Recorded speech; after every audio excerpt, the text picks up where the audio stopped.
अस्सलामुअलैकुम प्यारे दोस्तों, आज की इस वीडियो में हम आपको जो बताने वाले हैं उसे सुन करके आपके पैरों के नीचे से ज़मीन खिसक जाएगी। बहुत ख़ास वीडियो है कि जब एक लड़के को मोहल्ले के इमाम साहब की बीवी से प्यार हो गया तो देखें उस लड़के ने क्या किया। बस जल्दी से इस वीडियो को एक लाइक करके इस चैनल को सब्सक्राइब कर लें। मेरे प्यारे दोस्तों, एक मोहल्ले में एक लड़का जिसका नाम हमजा था, वो अपने एक दोस्त के पास जाता है और उससे कहता है कि मोहल्ले के इमाम साहब की अभी नई नई शादी हुई है, उनकी बीवी बहुत खूबसूरत हैं, मुझे उनसे मोहब्बत हो गई है और उनको भी मुझसे मोहब्बत हो गई है, क्या तुम मुझे मेरी मोहब्बत से मिलाने में मदद करोगे। उसका दोस्त मना कर देता है,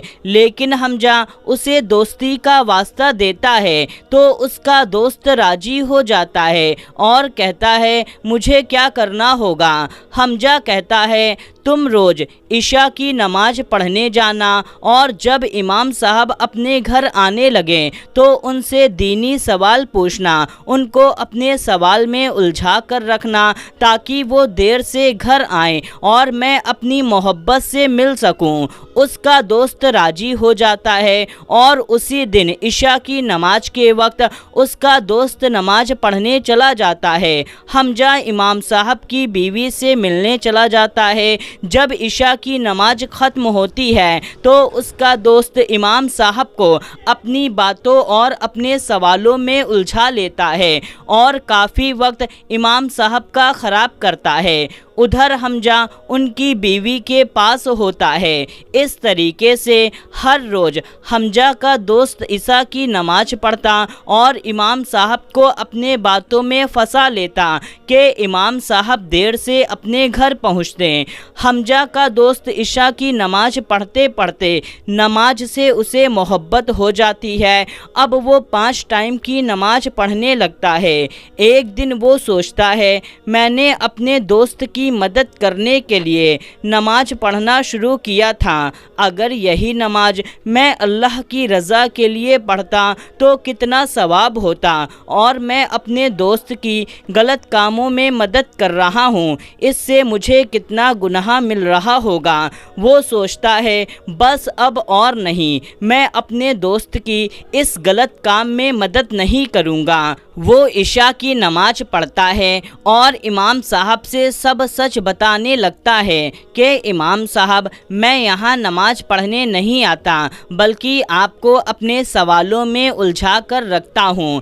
इमाम साहब उसकी बात बहुत गौर से सुन रहे थे कि ताकि मेरा दोस्त आपकी बीवी से मिल सके। पूरी बात सुनने के बाद इमाम साहब कहते हैं तुम किसकी बीवी की बात कर रहे हो, अभी तो मेरी शादी भी नहीं हुई है, मेरी बीवी नहीं है। ये सुनकर के वो बहुत परेशान हो जाता है कि जब इमाम साहब की बीवी ही नहीं है, उनकी शादी नहीं हुई तो हमजा किससे मिलने जाता है।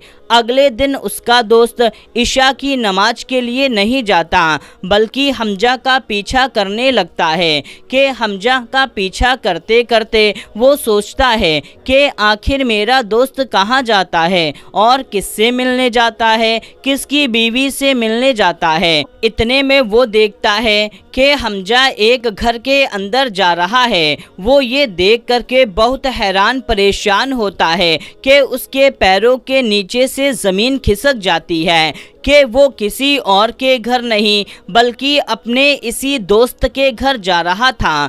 हमजा अपने इसी दोस्त की बीवी से मिलने के लिए जा रहा था। ये देख करके उसके होश उड़ जाते हैं और वो रोने लगता है कि मैं इमाम साहब के लिए गड्ढा खोद रहा था, असल में मेरा ही जनाजा निकल रहा था, मेरा ही दोस्त मेरे साथ गद्दारी कर रहा था। उसे अपनी गलती का एहसास होता है कि वो इमाम साहब की बीवी समझ करके उनके साथ गलत करने के लिए निकला था, दरअसल उसी के साथ गलत हो रहा है। तो मेरे प्यारे दोस्तों, इस कहानी से मालूम चलता है کہ دوست ہو، بھائی ہو یا کوئی بھی عزیز ہو، اگر کچھ غلط کام کرنے کے لیے آپ کا سپورٹ مانگے، آپ کی مدد مانگے، تو ہرگز کسی بھی غلط کام میں کسی کی بھی مدد نہیں کرنی چاہیے، بلکہ ان کو سمجھانا چاہیے کہ یہ غلط ہے اور ایسا کام نہ کریں۔ تو میرے پیارے دوستو، اس ویڈیو کو زیادہ سے زیادہ لوگوں تک شیئر کریں۔ ملتے ہیں تب تک کے لیے، السلام علیکم، اللہ حافظ۔